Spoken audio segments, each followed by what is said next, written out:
জীবনের কঠিন সময়গুলোতে আমরা অনেক সময় ভাগ্যকে দোষ দিই, কিন্তু সত্যিটা হলো সব কষ্টের পেছনে ভাগ্যের হাত থাকে না।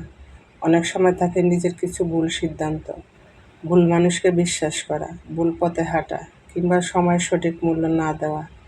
আজ জীবন যত কঠিন মনে হচ্ছে তার জন্য ভাগ্যের কাছে কোনো অভিযোগ নেই, কারণ এই পথের অনেকটা পথ নিজের হাতেই তৈরি করা।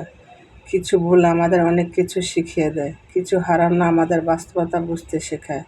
তবুও আফসোস নয়, বরং শিক্ষা নিয়ে সামনে এগিয়ে যেতে হবে, কারণ অতীতের ভুল বদলানো যায় না, কিন্তু সেই ভুল থেকে শিক্ষা নিয়ে ভবিষ্যৎকে সুন্দর করা যায়। ক্ষমা তাকে করো যে ভুল করেছে, কিন্তু তাকে ক্ষমা করো না যে জেনে বুঝে ঠান্ডা মাথায় বেইমানি করেছে। কখনো কারো দীর্ঘশ্বাসের কারণ হবেন না। কথায় আছে রিভেঞ্জ অফ নেচার। মানুষ ছেড়ে দিলেও প্রকৃতি কাউকে ছেড়ে দেয় না, কারণ সৃষ্টিকর্তা সবার জন্য, আপনার একার না। আসসালামু আলাইকুম এভরিওয়ান, কেমন আছেন আপনারা সবাই? দূরে এবং কাছে, দেশ এবং দেশের বাইরে যে যেখান থেকে ভিডিওটি দেখছেন, আশা রাখছি সবাই ভালো আছেন। আলহামদুলিল্লাহ, আমরাও বেশ ভালো আছি।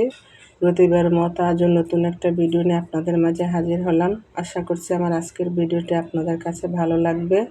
আমার ভিডিওটি যদি ভালো লাগে, আশা করি আমার সম্পূর্ণ ভিডিও জুড়ে আপনারা আমার পাশে থাকবেন। আর এই তো সকালে ঘুম থেকে উঠে অফ ক্যামেরা নাস্তা খেয়ে নিয়েছি, আর নাস্তা খেয়ে তো সংসারের কাজ শুরু করে দিলাম। আমাদের দৈনন্দিন জীবনের কাজই হলো ঘুম থেকে উঠে নাস্তা বানিয়ে সংসারের কাজে লেগে পড়া।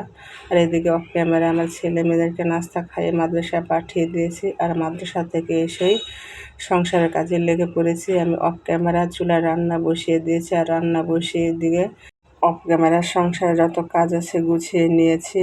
সমস্ত ফার্নিচারগুলোকে মুছে পরিষ্কার করে নিয়েছি। এরপরে এই তো এদিকে পুরো রুমগুলোকে ঝাড়ু দিয়ে পরিষ্কার করে নিচ্ছি, আর এদিকে আমি অফ ক্যামেরায় রান্না করে নিচ্ছি। আর ব্যস্ততার কারণে আমি এখন প্রতিদিন ভিডিও দিতে পারতেছি না, আর ভিডিও না দেওয়ার কারণে ভয়েস দেওয়ার সময় অনেকটা তোতলামি ভাব চলে আসে। আর যে কোনো কাজই প্রতিদিন করলে সব কিছুই সহজ হয়ে যায়, আর অনেকটা দেরিতে করলে একটু কঠিন কঠিন লাগে। আর দেরিতে ভিডিও দিতে গেলে অনেকটা যেমন তোতলামি ভাব চলে আসে, কি বলতে কি বলে ফেলি। যাই হোক, এরপরে এই তো কাজগুলোকে গুছিয়ে নিলাম।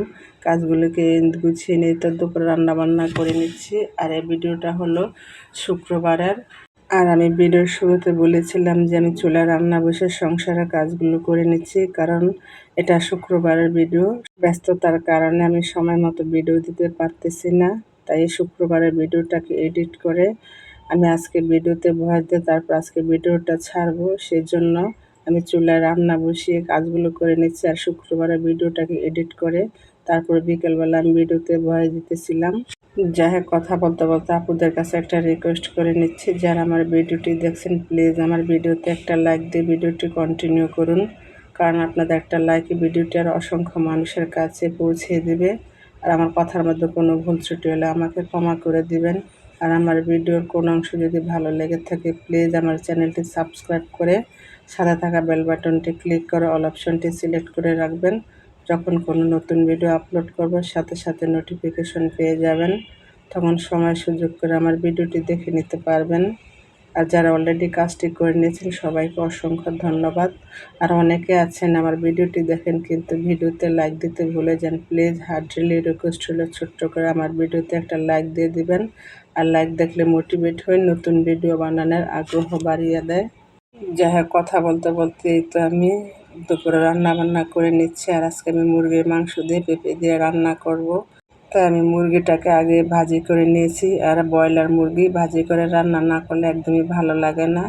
আর আজকে আমি পেঁপে দিয়ে মুরগির মাংস রান্না করব, সেজন্য আমি পেঁপেটাকে আগে কষিয়ে নিচ্ছি, কারণ ব্রয়লার মুরগি এমনিতেই নরম, তারপর আবার ভাজি করে নিয়েছি। আর পেঁপেটা একটু শক্ত, সেজন্য আমি পেঁপেটাকে 90% সিদ্ধ করে নিয়েছি। তারপরে এই তো মুরগির মাংসটাকে দিয়ে এখন কতক্ষণ কষিয়ে নিব। আর মুরগির মাংস দিয়ে পেঁপে দিয়ে রান্না করলে খুবই ভালো লাগে। আর পেঁপে হলো একটা স্বাস্থ্যকর জিনিস, আলু দিয়ে মুরগির মাংস রান্না করলে আমার কাছে ভালো লাগে না।